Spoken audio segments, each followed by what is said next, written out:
बिस्मिल्लाहिर्रहमानिर्रहीम। अस्सलाम वालेकुम। Welcome back to my channel. कैसे हैं जी आप सब लोग? आइए आप सब ठीक होंगे, खुश होंगे और मज़े में होंगे। तो आज हम आपसे शेयर करने जा रहे हैं कोकोनट बर्फ़ी की रेसिपी। सर्दियां स्टार्ट हो चुकी हैं। सर्दियों में कोकोनट और ड्राई फ्रूट का इस्तेमाल बढ़ जाता है। ये कोकोनट हमारी बॉडी के लिए बहुत ही फ़ायदेमंद है। ये हमारी क़ुव्वत मुदाफ़ियत को बढ़ाता है और नज़र को कमज़ोर होने से बचाता है और इसकी इफ़ादत अखरोट और बादाम से कम नहीं है। और इसका ऑयल हमारी बॉडी के लिए और स्किन के लिए बहुत ही फ़ायदेमंद है। ड्राइनेस को दूर करता है। खांसी और ब्लड प्रेशर के लिए भी ये बहुत ही मुफीद है। तो चलिए स्टार्ट करते हैं अपनी आज की कोकोनट के बर्फ़ी की रेसिपी। तो इसके लिए सबसे पहले हम ले लेंगे कोकोनट 2 कप, शुगर ले लेंगे हाफ कप, दूध लेंगे 3 कप और यहाँ पे हमने थोड़े से बादाम काट लिए गार्निश के लिए। तो सबसे पहले हम पैन में ले लेंगे शुगर, इसको अच्छे से हिला देंगे और फ्लेम को ऑन कर लेंगे। यहाँ पे हम मीडियम लो हीट पे इसको रखेंगे ताकि शुगर जो है जल ना जाए। शुगर को हम ज़्यादा ब्राउन नहीं करेंगे, ज़्यादा ब्राउन करने से हमें वो फ्लेवर नहीं मिलेगा जो हमें इस बर्फ़ी का चाहिए। तो इसको हम चम्मच चलाते हुए चीनी को मेल्ट होने देंगे।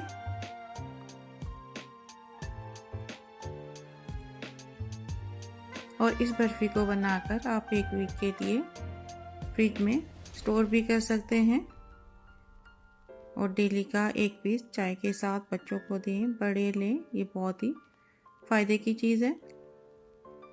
तो कैरामल बनाते हुए हम शुगर में पानी का इस्तेमाल नहीं करेंगे। तो यहाँ पे चीनी जो है मेल्ट हो चुकी है, उसका दाना ख़त्म हो चुका है। अब इसको हम थोड़ा सा मज़ीद और गोल्डन करेंगे और इसको चम्मच के साथ मिक्स करते रहेंगे। और फ्रेश कोकोनट का 1 पीस डेली खाने के बाद अगर हम खाएंगे तो उससे मोटापा भी कम होता है। तो यहाँ पे हमारा कैरामल जो है वो रेडी हो चुका है। अब इसमें हम दूध शामिल कर देंगे। 1 कप पहले हम डालेंगे और बहुत ही एहतियात से डालेंगे, इसलिए कि जब कैरामल में दूध डालते हैं तो एकदम से बाहर को आता है। तो अब हम इसको मिक्स करेंगे और मिक्स करने के बाद हम दूसरा कप दूध का भी इसमें शामिल कर देंगे। यहाँ पे हमने टोटल 3 कप दूध इस्तेमाल करना है। और कैरामल जैसे जैसे दूध गर्म होता जाएगा ये मिक्स होता जाएगा। तीसरा कप भी दूध का इसमें शामिल कर देंगे और इसको मिक्स करेंगे। और मिक्स करने के बाद इसमें हम कोकोनट पाउडर डाल देंगे जो हमने 2 कप लिया था।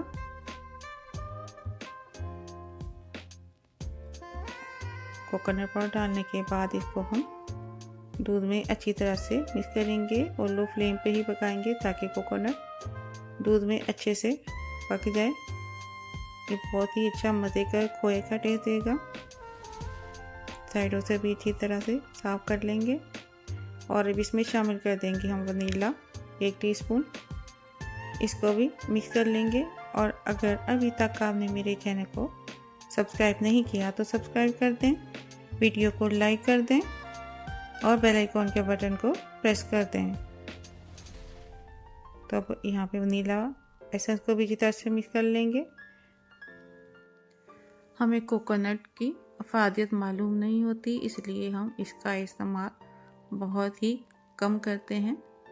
तो यहाँ पे हम घी डाल लेंगे 1 टेबलस्पून। इसमें घी हम बहुत ही कम इस्तेमाल करेंगे, इसलिए कि कोकोनट में अपना बहुत ऑयल होता है। तो इसको अच्छे से घी को कोकोनट के साथ मिक्स कर लेंगे। और यहाँ पे 1 टेबलस्पून हम और घी का डालेंगे। टोटल हमने 2 टेबलस्पून यहाँ पे घी इस्तेमाल करना है। और इस घी को कोकोनट के साथ मिक्स करेंगे तो बहुत ही मज़े का क्रीमी सा टेक्सचर बनकर तैयार होगा।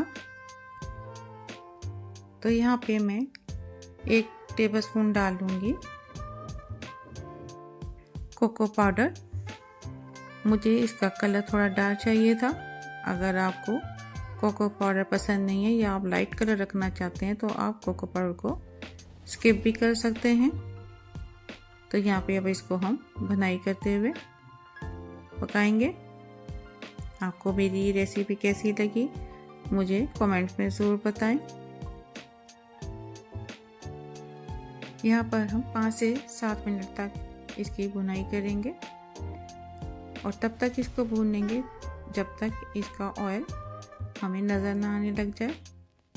और इसको हम चम्मच हिलाते हुए भुनाई करेंगे ताकि नीचे से जल ना जाए। और अब फ्लेम ऑफ कर देंगे हम और इसको किसी डिश में या ट्रे में डाल लेंगे। अच्छे से पैन को साफ कर लेंगे और साथ में चम्मच पे लगा हुआ मिक्सचर भी उतार लेंगे।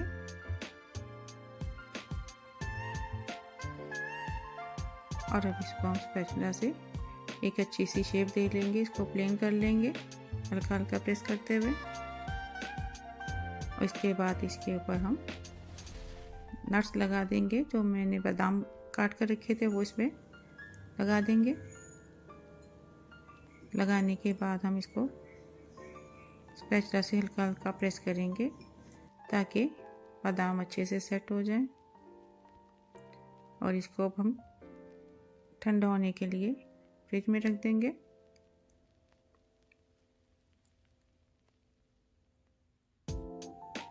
तो माशाल्लाह अल्हम्दुलिल्लाह बहुत ही मज़े की बर्फ़ी बनकर तैयार है। और जब ये ठंडी हो जाए तो इसके हम पीसीस कर लेंगे। पीसीस आप कोई भी शेप काट सकते हैं। यहाँ पे आप स्क्वायर में काट लें या फिर डायमंड शेप कर लें। मैं यहाँ डायमंड शेप में काट दूँगी इसको। पीस आप बड़े छोटे कर सकते हैं।